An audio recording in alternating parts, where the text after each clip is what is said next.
Chairwoman Hageman, Ranking Member Hoyle, and members of the committee, thank you for the opportunity to speak today.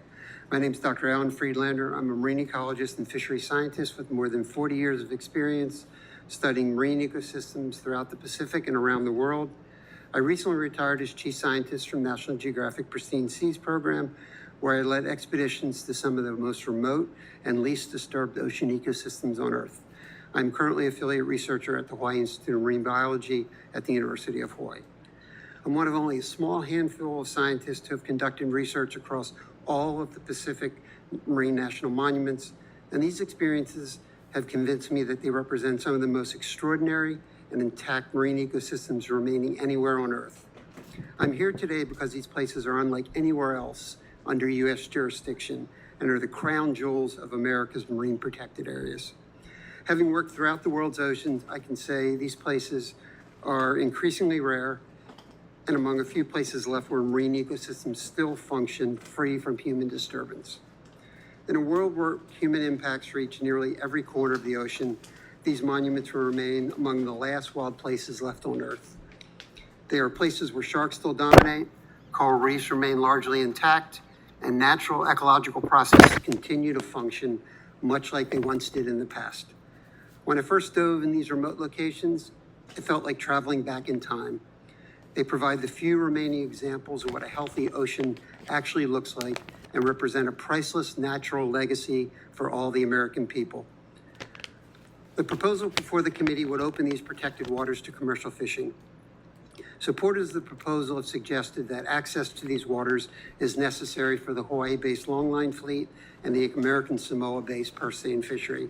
The evidence does not support this claim. The simple fact is the Hawaii longline fleet has operated successfully before these monuments were expanded and continue to do so today. The fleet has consistently harvested at allowable catch limits without access to these waters, and they were never historically fished in the past. The simple fact is these fisheries prospered without access to these waters in the past, and they do not need them today. What is at stake is not the future of the fisheries, but the future of some of the last wild ocean ecosystems under U.S. stewardship. The question before us is not whether these fisheries can survive without these protected areas. The question is whether we are willing to compromise some of the last intact marine ecosystems under U.S. jurisdiction for what accounts to a relatively small amount and unnecessary expansion of fishing opportunities. What concerns me most is that people often assume because these areas are so vast and so healthy, they are immune to harm. The opposite is true. These ecosystems function because of the delicate ecological connection that remains intact. Tuna support seabirds by driving prey to the surface. Seabirds transport marine nutrients back to the islands and coral reefs. Sharks help regulate the ecosystem. Offshore waters, coral reefs, and island ecosystems all are interconnected. Remove key species and these relationships begin to unravel. Even relatively small amounts of fishing can have an outsized impact on these places that have remained largely undisturbed.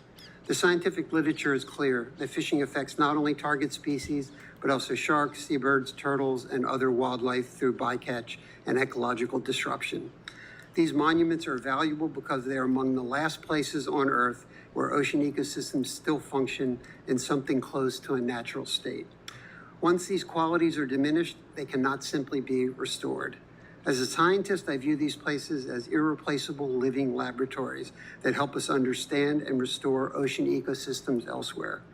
Future generations deserve to inherit at least a few places in the ocean that remain truly wild. We have already transformed much of the world's ocean environment. We should not be dismantling protection for some of the last places that still show us what healthy oceans look like.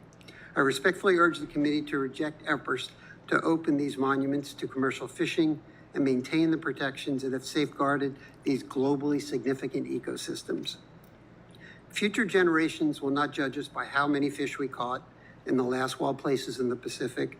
They will judge us by whether we have the wisdom and foresight to protect them. Thank you for the opportunity to testify. Thank you. And the chair now